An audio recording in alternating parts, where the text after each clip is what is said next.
Since its publication in 1937, Napoleon Hill's Think and Grow Rich has become one of the most iconic books on success and wealth. Generations of entrepreneurs, creatives, and dreamers have drawn inspiration from its pages. Hill often hints at a secret throughout his book, one he suggests each reader must discover for themselves, as I encourage you as well.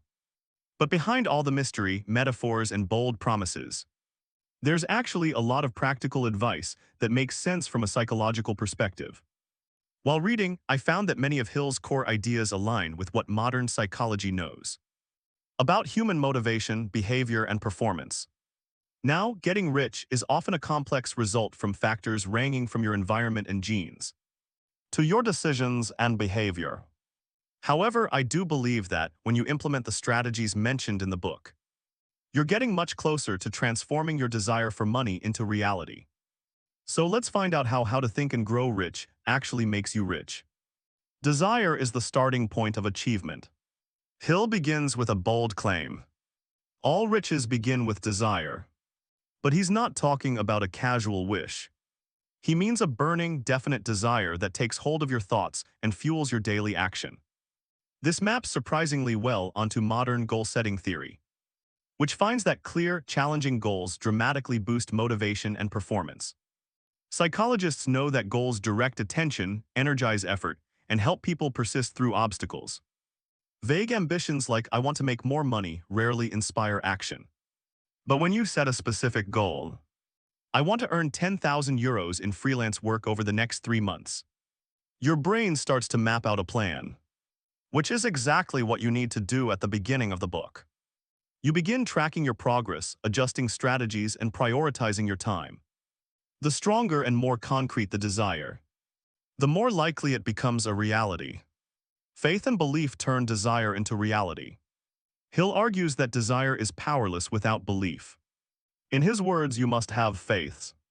In psychology, this is similar to self-efficacy, the belief in your own ability to achieve something. Introduced by Albert Bandura, self-efficacy shapes what goals people set, how much effort they invest, and how they respond to setbacks.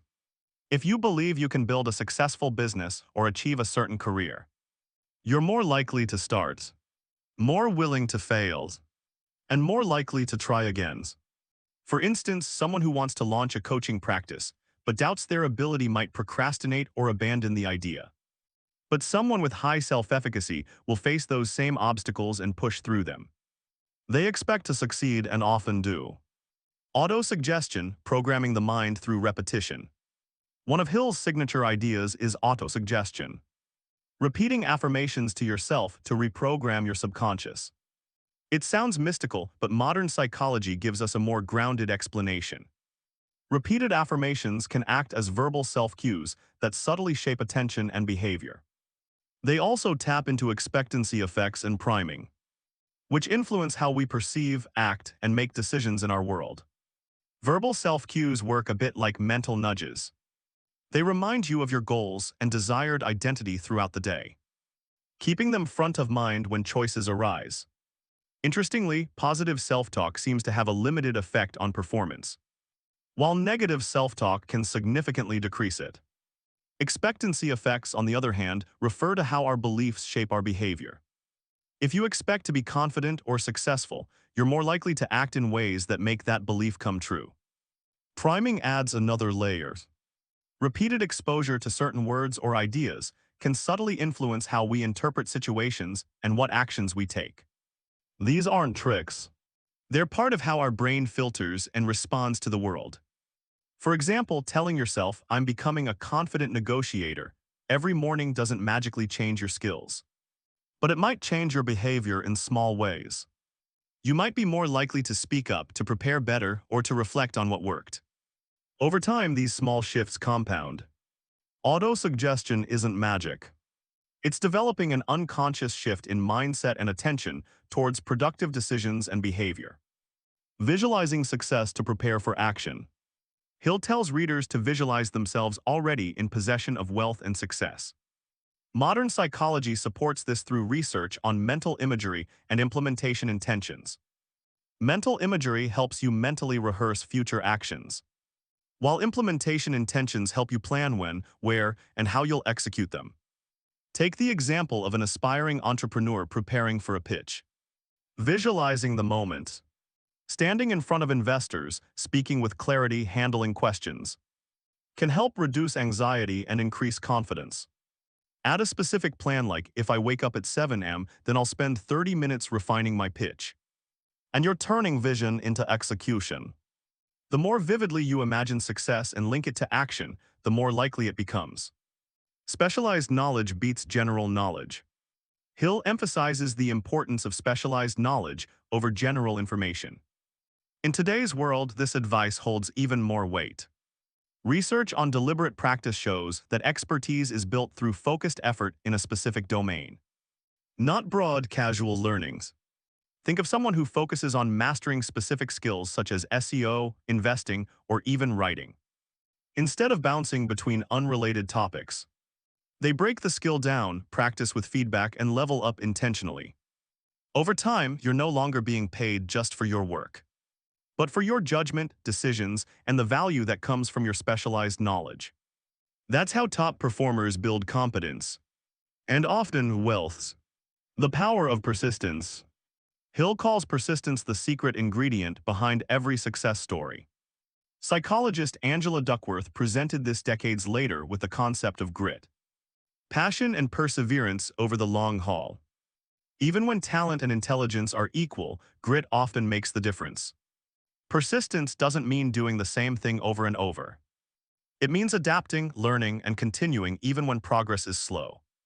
A freelancer who keeps iterating on their portfolio, sending cold emails, and improving after rejection is building more than income.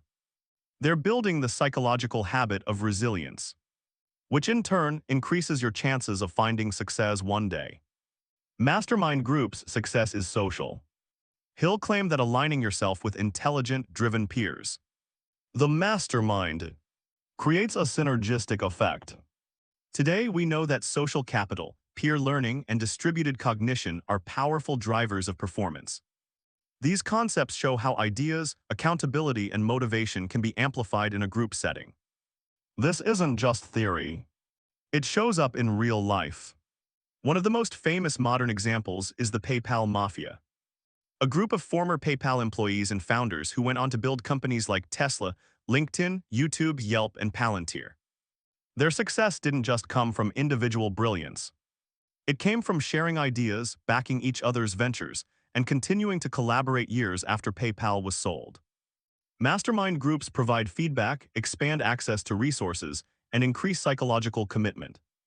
For example, a startup founder in such a group may receive direct help on fundraising, get strategic advice, or find renewed motivation by hearing others' wins and struggles.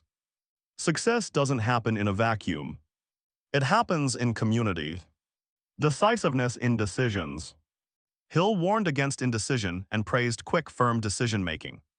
Modern research backs him up. People with an internal locus of control, the belief that they can influence the outcomes in their lives, tend to take more initiative, persist longer in the face of challenges, and feel more ownership over their actions. This mindset plays a huge role in how we approach decisions. If you believe your choices matter, you're more likely to make them with confidence. On the other hand, people with an external locus of control, who see outcomes as dependent on luck, fate, or other people, often delay decisions or avoid them altogether, because they feel powerless to influence the result anyway. Indecision often stems from fear, perfectionism, or overthinking. But people who develop decision-making systems, like setting personal deadlines, narrowing choices, or trusting their instincts on low-stakes issues, free up mental space to act, iterate, and learn. In wealth building and business, delay often means missed opportunity. As Hill might say, clarity, confidence, and speed beat hesitation every time. The subconscious mind as a problem solver. Hill believed the subconscious mind is a creative partner, always working behind the scenes to help solve problems and generate new ideas. Modern psychology refers to this process as incubation, the phenomenon where stepping away from a problem allows your mind to continue working on it in the background. Incubation works because after you've consciously focused on a problem, your brain doesn't just shut off. It keeps processing information without you realizing it. This subconscious activity helps make new connections between ideas, often leading to creative insights or solutions when you're not actively thinking about the issue. It's why you might have your best ideas while taking a shower or going for a walk. Your mind is free to wander and make associations that you might not have noticed before. Research by Seo and Ormero 2009 supports this process through studies of creativity and problem solving. Incubation works especially well when you've invested effort into understanding the problem or gathering information. After that, giving yourself space to step away, whether it's through relaxation, distraction, or engaging in another activity, allows your brain to find new angles and solutions. It's again not really that mysterious, but a clever mental mechanism that makes breakthroughs happen when you're least expecting them. Sex transmutation, managing energy and focus. One of Hill's more ideas is sex transmutation, the idea of redirecting sexual energy into ambition and creative drive. While there's little hard scientific evidence specifically supporting this concept, it seems to have similarities with a concept called sublimation, channeling strong emotions, even negative ones, into productive actions. Sublimation is what happens when you take raw emotional energy, like anger, frustration, or desire, and use it as fuel for something positive. For example, feeling angry and choosing to hit the gym instead of lashing out. It's not about suppressing emotions. It's about redirecting their intensity into something that builds you up rather than tears you down. More broadly, the principle of managing emotional energy is backed by modern productivity research.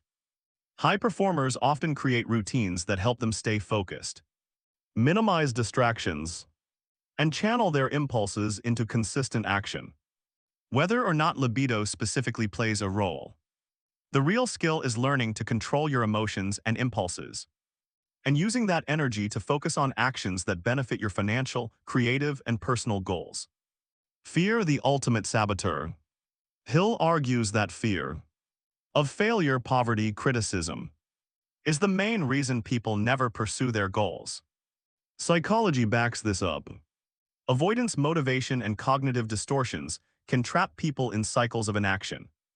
Avoidance motivation is the tendency to steer clear of situations that might lead to discomfort or negative outcomes. It's the reason you might delay important decisions or avoid taking risks, even when the potential rewards are high. This motivation often stems from a desire to stay safe and avoid failure, which can keep us stuck in situations that don't serve our long-term goals. Cognitive distortions are irrational thought patterns that can magnify fears and limit our potential. For example, someone might catastrophize, assuming the worst possible outcome from taking a risk, or engage in all-or-nothing thinking, where they believe that failure in one area means complete failure. These distorted thought patterns can create a self-fulfilling prophecy, where we avoid taking action because our thoughts have convinced us of failure before we even try. Fear clouds judgment, narrows attention, and keeps us in our comfort zones. Someone who fears financial instability may stay in a draining job instead of pursuing freelance work, even if they have the skills to do it. Conclusion. Napoleon Hill may not have had access to MRI scanners or peer-reviewed journals, but many of his insights anticipated what psychology would later confirm. His ideas, when translated into evidence-based principles, offer more than just motivation. They offer a roadmap. When I first picked up Think and Grow Rich, I didn't expect it to line up so well with modern science. But looking at it through a psychological lens while stripping away the old-school language, you're left with something surprisingly timeless. Success isn't just about wishing hard. It's about how we think, what we believe, who we surround ourselves with, and how we act when things get hard. For me, the biggest takeaway is this.